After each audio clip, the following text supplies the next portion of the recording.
Dunyoda eng katta kompaniyalar zavod yoki neft konlari orqali emas, balki kod, algoritm va innovatsion yechimlar orqali milliardlik qiymat yaratayotgan bir paytda O'zbekiston ham yangi iqtisodiy bosqichga qadam qo'ymoqda. Bu yo'lda davlat tomonidan amalga oshirilayotgan eng muhim tashabbuslardan biri Prezident sovrini uchun tashkil etilgan aynan raqamli texnologiyalar yo'nalishidagi eng yaxshi startap tanlovidir. Aynan $1 million mukofot jamg'armasi esa bu jarayonga davlat qanchalik jiddiy yondashayotganini ko'rsatadi. Bugungi startap bu faqat IT loyiha emas, balki yangi ish o'rinlari, eksportbop mahsulotlar, global bozorga chiqish imkoniyati demakdir.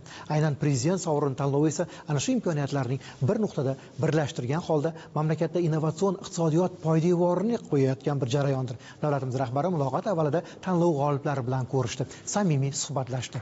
Davlatimiz rahbari tanlov g'oliblari bo'lgan yoshlar bilan ochiq muloqot o'tkazib, ularning innovatsion ishlanmalari, startap loyihalari va kelgusidagi rejalari bilan yaqindan tanishdi. Suhbat davomida yoshlarning bilim va salohiyatini yuqori baholab, ularni qo'llab-quvvatlash davlat siyosatida ustuvor yo'nalish bo'lib qolishini alohida ta'kidladi.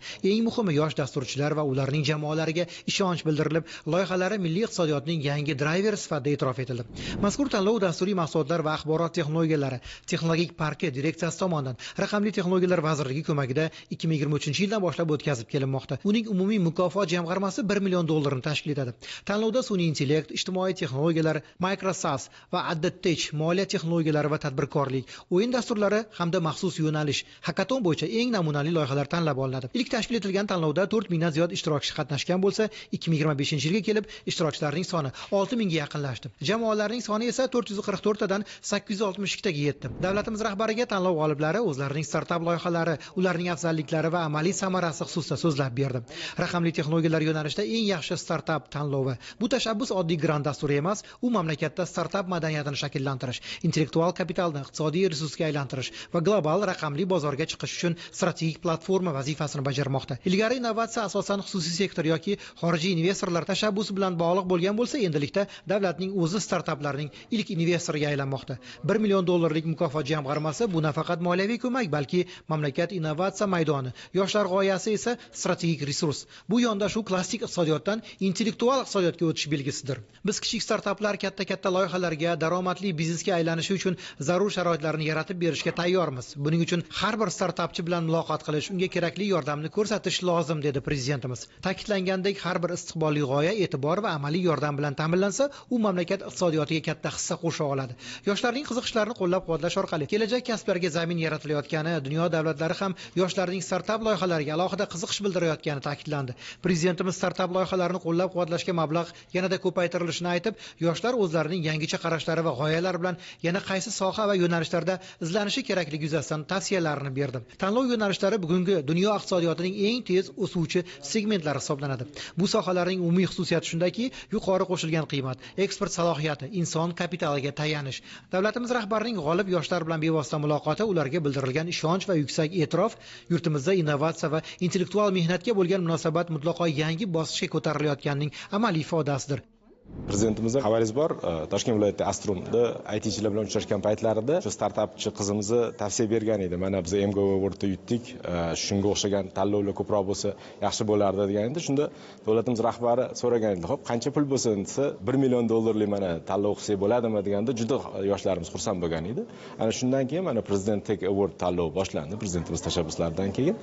Mana bu yilgi shu tanlovi g'oliblari, mana birinchi o'rinni olganlari mana 5 ta yo'nalishdagi loyihamizni, yoshlarimiz o'zini loyihalarini ko'rsatishyapti. Buni orqasidan juda ko'p yoshlar shu tanlovga o'zini g'oyasini topshirish. Mana bu yil 3-yil bo'lsa, har yili ham qatnashayotgan yoshlarning soni ortib boryapti, ham qatnashayotgan jamoalarning soni ortib boryapti. Hozir mana 13 mingdan oshiq yoshlarimiz shu tanlovga qatnashdi. 2 yilda o'zida $2 million masalan shu loyihalarga prezidentimizning tashabbuslariga ko'ra investitsiya kiritilgan bo'lsa, bu loyihalar yana qo'shimcha $11 million o'ziga oldi. Va undan tashqari masalan shu g'oliblarning o'zi bir 500 ga yaqin ishchi o'rin yaratdi. Hali qisqagina vaqt. Endi buning ichidan mana kuni kecha prezidentimiz alohida qaror qabul qilib berdilar. Startap ekotizimini rivojlantirish bo'yicha mana 4 bosqichli g'oyadan to o'sha xalqaro darajaga chiqadigan darajaga ko'maklashadigan startaplar tizimini qilib beryaptilar. Endi bu kabi loyihalarni ko'paytirish, bu kabi harakat mana 13 mingta dedik, bundoq qarasangiz 13 mingta ko'p ko'rinishi mumkin, lekin buni butun respublika darajasida hamma yoshlarimizni bir umummilliy harakatiga aylantirish degan katta g'oyani belgilab berdilar. G'oya startap va kelgusi masshtabining darajasiga chiqarishga hozir mana to'liq ekosistema bo'ldi va startupbase.uz saytiga bemalol yoshlarimiz g'oyalarini ro'yxatdan o'tishini taklif qilamiz. Bu uchrashuv nafaqat g'oliblar uchun katta e'tirof, balki minglab yoshlar uchun ilhom manbai bo'ldi. Chunki bugun g'oyasi bor yosh uchun davlat eshiklari ochiq, innovatsiya esa kelajak iqtisodiyotining asosiy resursi sifatida qaralayotgani yana bir bor amalda namoyon bo'ldi.